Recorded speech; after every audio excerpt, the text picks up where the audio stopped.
My name's Kevin Robertson. I'm a surface treatment engineer and also a pavement management engineer for Arizona DOT. We have two different kind of teams in pavement management. I run the data collection team, so I manage all of the data that comes into the office. We have another team that manages the data and does the reporting to our internal division, which is called multimodal planning. They report the data to FHWA for us.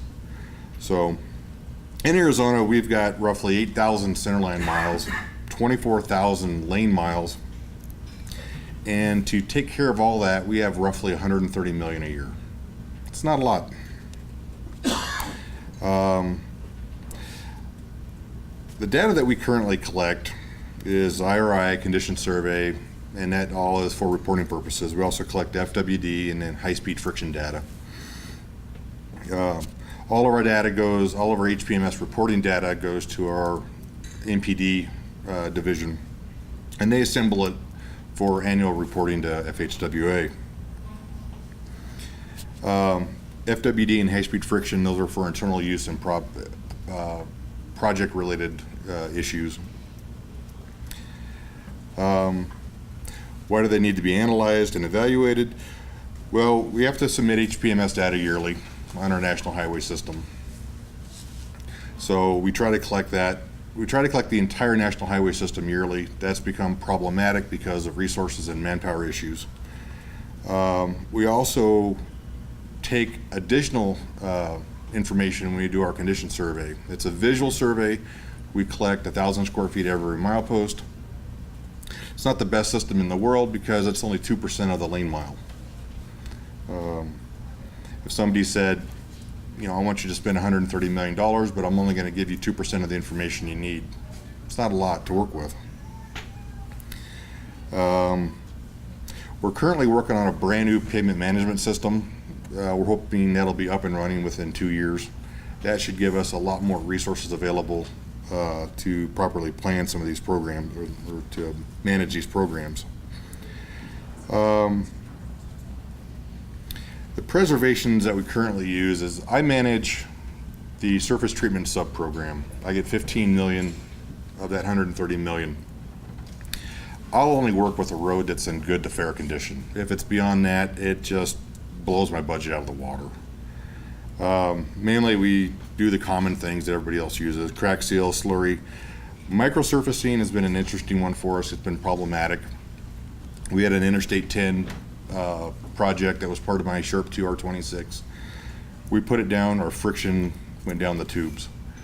We were getting numbers pre-construction in the mid 40s, post-construction some of them were down in the single digit and low teens. Now, if you've ever done friction, that'll give you nightmares.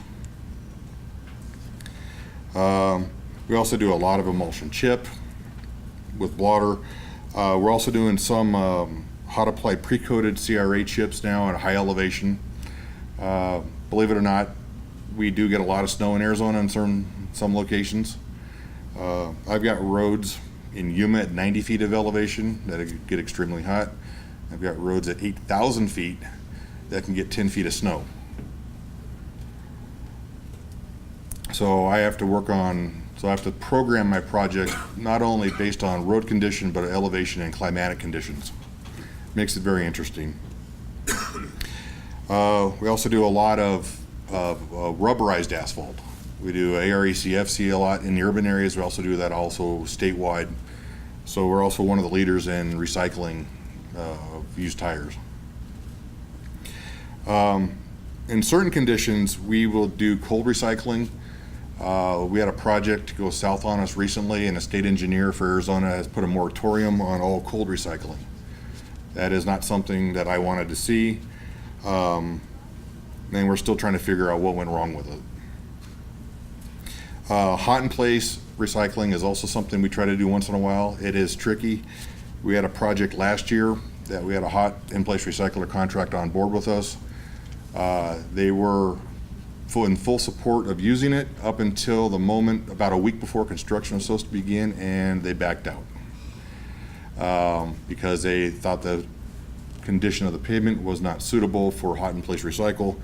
That left ADOT in a large change order, cost a lot of money to bring in another contractor that could do hot in place or to do hot mix. That type of event leaves a bad taste in upper management. We're working on that.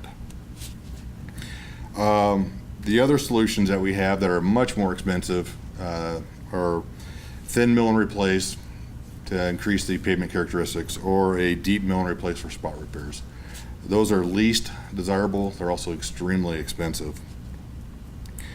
One thing I'm working on at ADOT for our data collection is we currently use a visual condition survey. Like I said before, you only get 2% of your lane mile. It's very labor intensive, very dangerous. We've been fortunate enough not to have any accidents. So we're working on moving forward and bringing our data collection into the 21st century, getting some modern technology, automated data collection. So that's in our future, along with automated data collection and our new pavement management system going hand in hand. We should be in fairly good shape in the next couple of years. So, sorry, but that's all I got. So.